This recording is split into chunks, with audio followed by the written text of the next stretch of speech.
So, good afternoon, Ibrahim. Good afternoon, Lesan. Happy traffic safety from the center. Happy Friday. وضرب باورك وذوشة فرحتي سوايجيجا. I'm so happy to see that you're recording this video and you're on your phone in the passenger side of the seat. فرح سيء أنت هذا معناها فيديو كان أو باور وذوك أمان شيء هذا جيجا معناها ريكورد قرأت أم ترجمانيت هذا نستفديت لنعب كرسي باسجيركا. And you're wearing your seatbelt. أو سون كان كيهرية باوركا. That's a good introduction to driving responsibly. We all should, everybody needs to wear a seatbelt in the car. Of customer سون غير ذوي مركب إحنا تعرف أن إسبارس عاد ونأكسن توي. So we're going to talk about distracted driving. مايك واضح هذا الآن معناها أن قشقشاد باورودوغ قشقشادس. And so I'm going to share my screen with you, and we're going to have a conversation about what distracted driving means. معناها باور وذوك أو مشغول كلا أي ولاقي أي يحد بيتك صفر الربع معناها سن أوقاتا. So Ibrahim, distracted driving. إبراهيم باور وذوك أو مشغول كأي مسؤولية.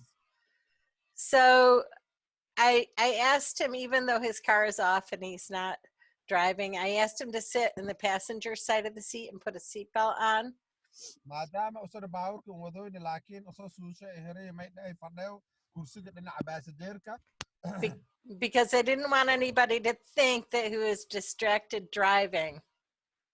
مرة معناها أنت أوقاتا باور وذو أو مشغول أسيئيون أنك عرقنا.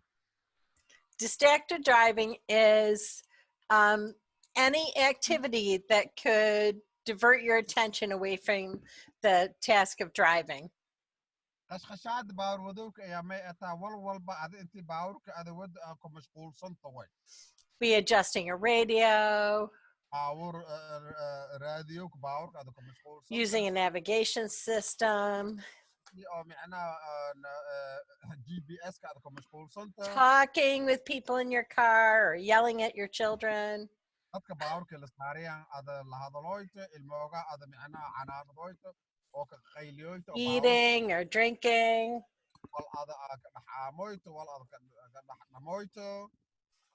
Watching a video. Grooming.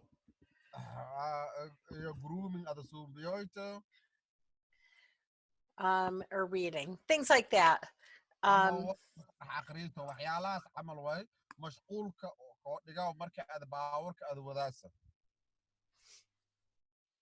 So texting or talking on a handheld cell phone takes your eyes off the road, your hands off the wheel, and your mind off of driving.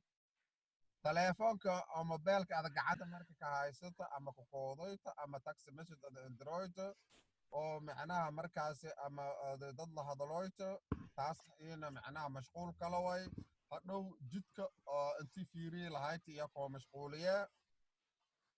So you never want to be driving with your phone in your hand or wrapped in a scarf. You don't want to do that.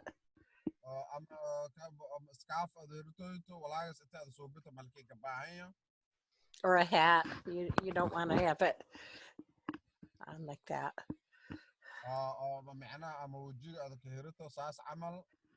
You have to get louder. Can you bring the microphone closer to you? Okay,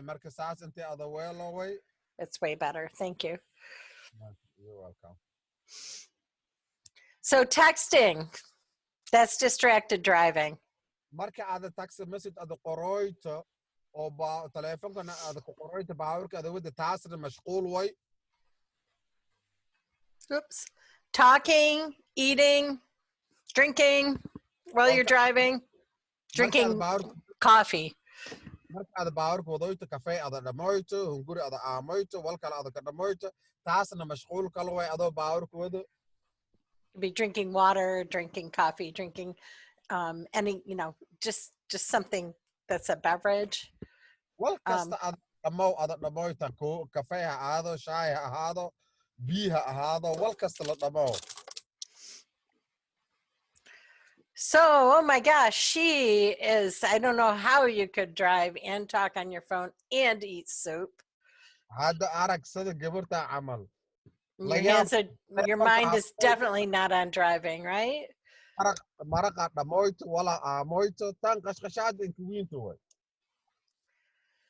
mashquulka inkuwiin way It's a bad idea to be, putting makeup on, drinking coffee, and talking on the phone at the same time. You're not looking at the road while you're driving. markii ada micnaha ada make up baawarka dhex maqsadoyd adoo wado telefonka hadaloyto kafeyna dhamoyto saas ma ee marka baawarka haddii ad wad walaagas dhan inta ada suubito ma ee ku mashquuliyaayan wajidka hadhow fiiriyoshe ku mashquuliyaayan Oh, how about that? arrintan That's a recipe for disaster. tan dayhe ti inka daranta way meel inka daranta way And, so think about the costs of distracted driving. And the ultimate cost is sababaha fiiri sababta sheenow hadhow baawarka inta ada mashquulka jidka ada markii howl ada hayta oo baawar ada wada mashquulka sababta walaaya ku kooyi karo fiiri waxa dhana ka imaan karo the ultimate cost is that you hurt someone else or kill somebody else or yourself or someone in your car because you weren't paying attention. sababta inka damboyta iyo natiijadiya may naqadaasa inti ada qof dhaawac deersito inti ama qof ada dilo ama inti ada qof wax yeelayto So other costs are for getting a ticket for driving while distracted driving. You get 5 points. If you're convicted, you get 5 points on your license. aha natiijada kana ka kooyi karta maanta inti ticket ka siiyo adoo telefonka hadaloyt haddana may ka kooyi kara 5 point oo laysanka inti ka goto And people lose their license at 11 points. haddii oo micnaha oo ada tobani kow laysanka point yeeshe eya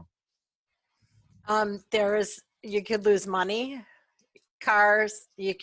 Your car could be destroyed, and you still have to pay your payment on it. You get fines, lawyer bills, increased insurance costs, jobs.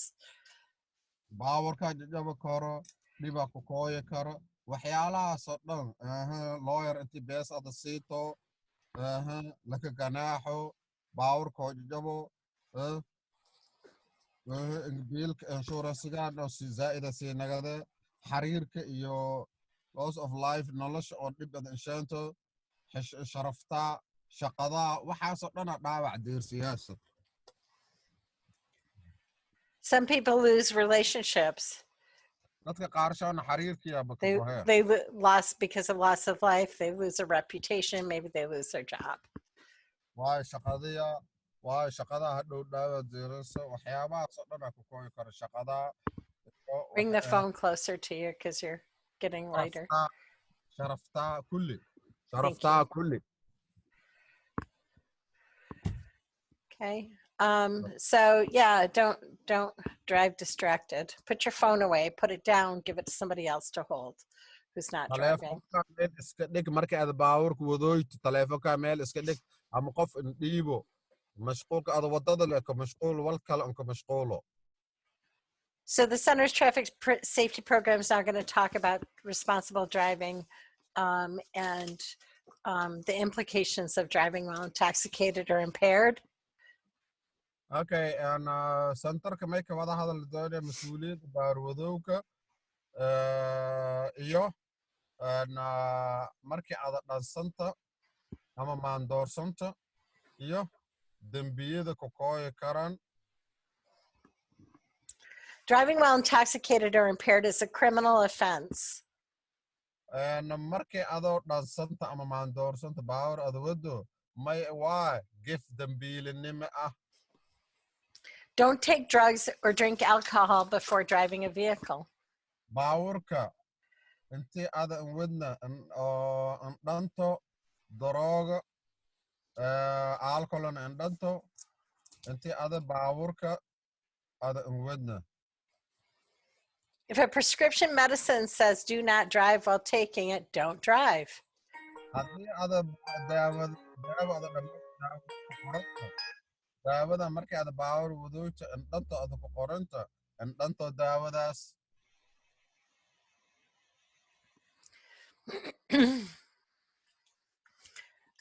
Many people, you work it through with your pharmacist or your doctor as to when you can take a medicine that says not to drive. There might be a strategy around that, but I can't advise you on that. Dadka qaarsho macnaha farmashiyada ama dhakhtarsho la shaqeeyo oo macnaha warsadaayan daawadan dhama kore markii aan baawur waro mise ma dhama kore dhahooyan waana warsada karta. So have a plan or make a plan, because we don't want this to happen to you.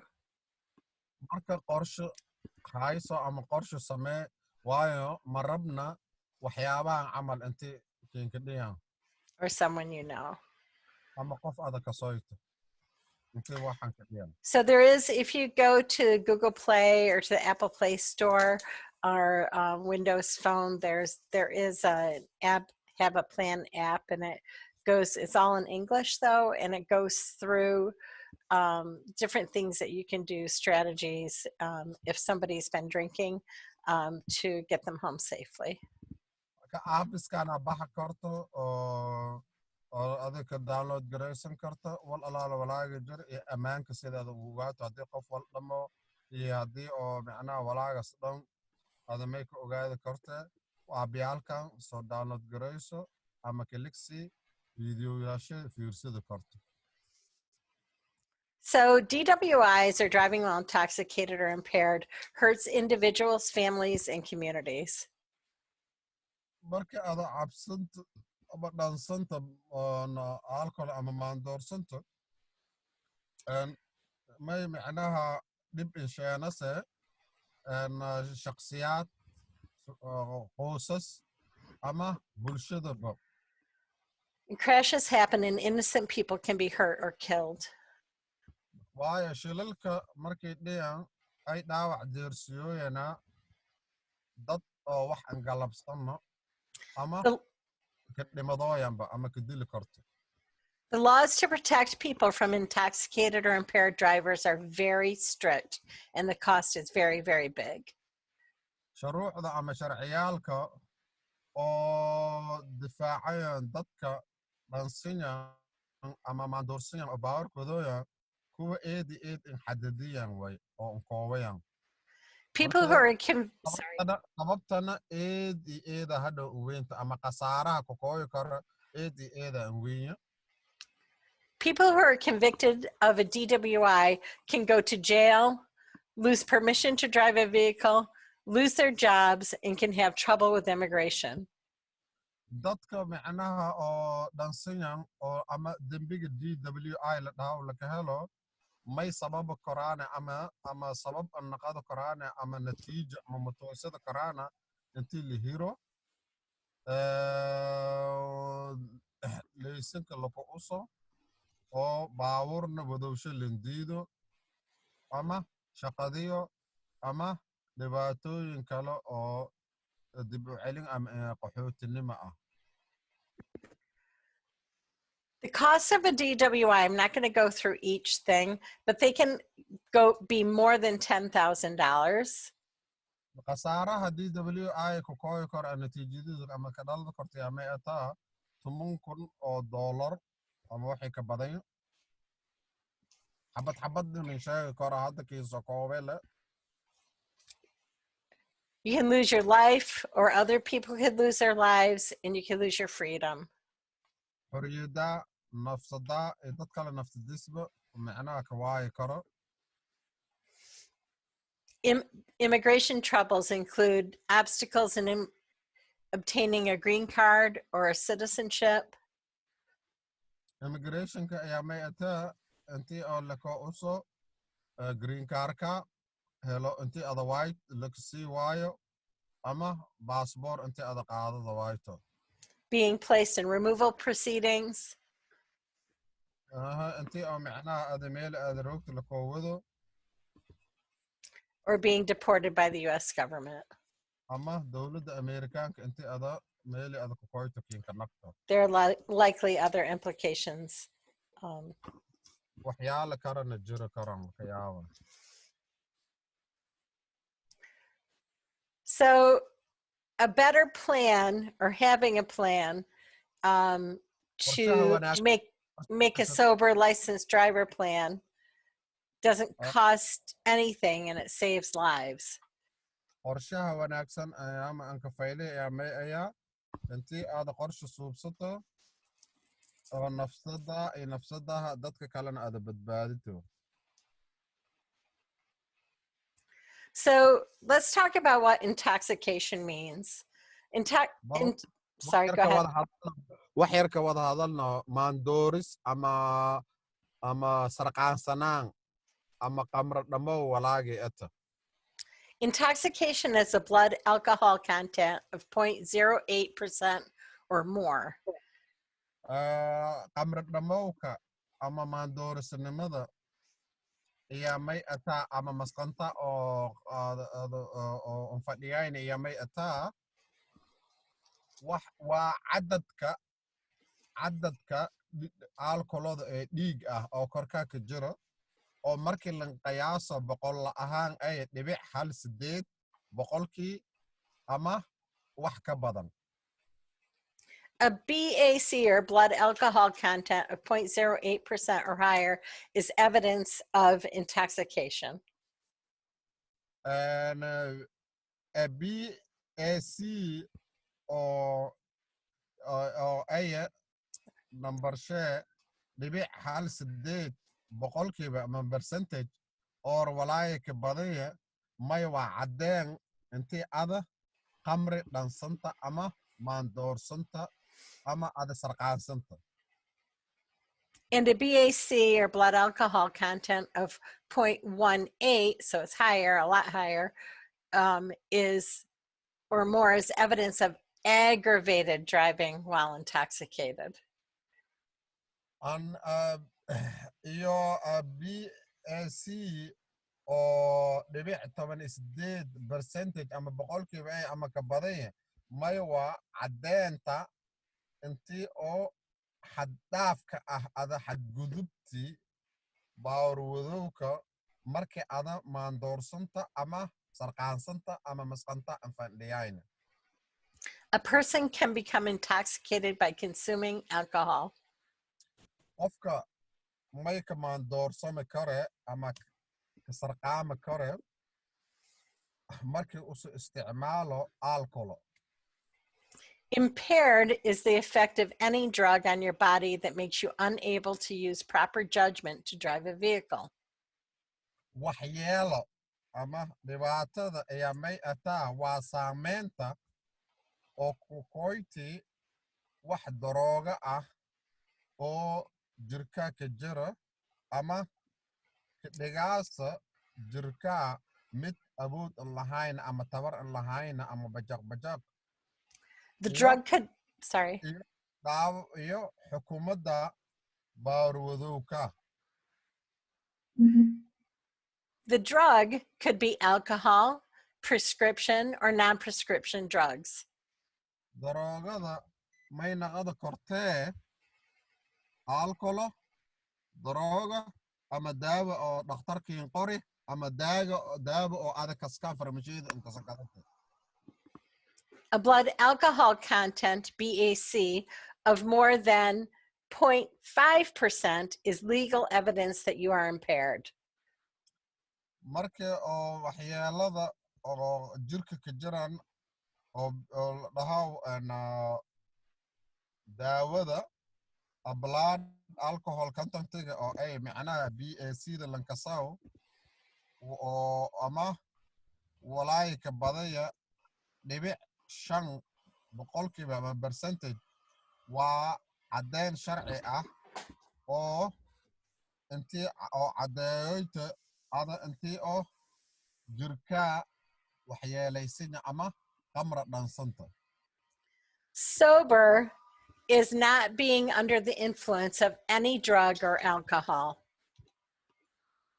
Isticmaalida ama dhammowka ma ee mid micnaha oo waxyeelayaasha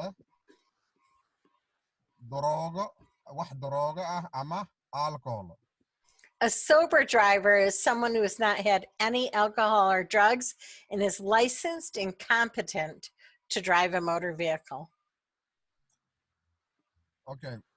Ninka baawurkooduga oo subarka aya waa qof oo aya wax alcohol intii insa dhagna ama darooga iyo leesi.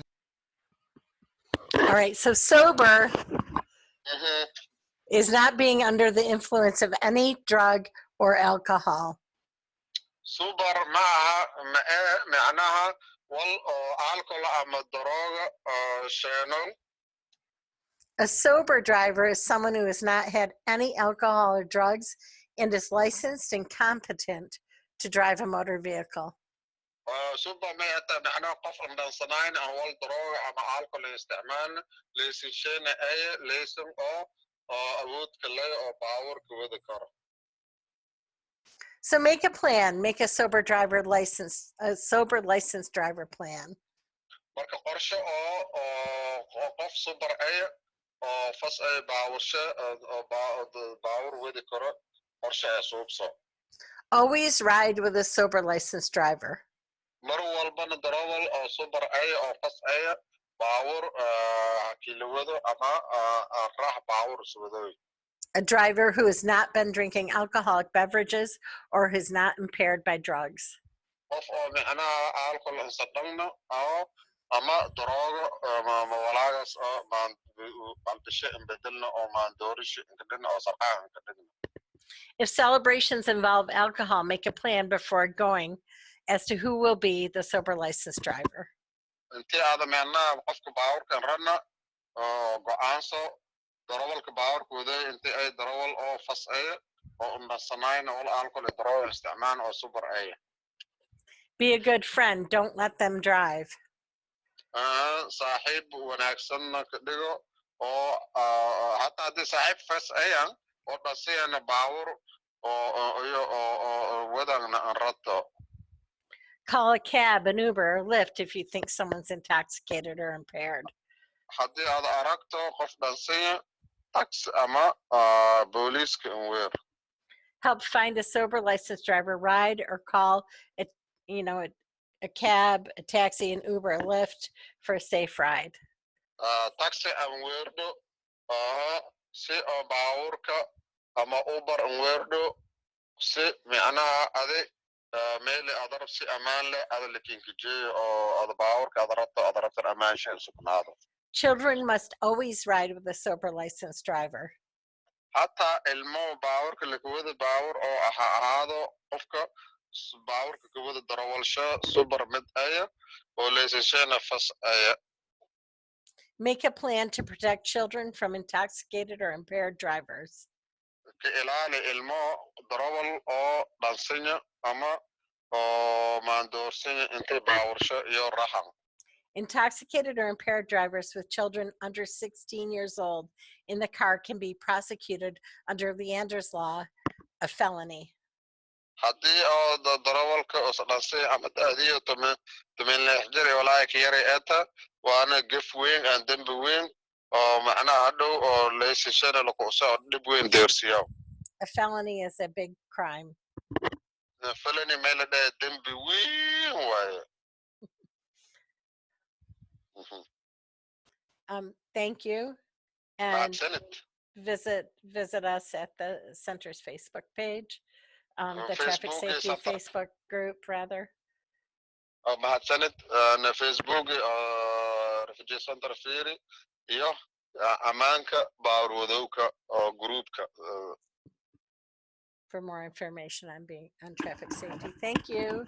haddii warbixin badan aad rabta oo ka saabsanya ammaanka baawarwadooga eeda ammaansantan. Okay, have a good day. Maalin wanaagsan. All right.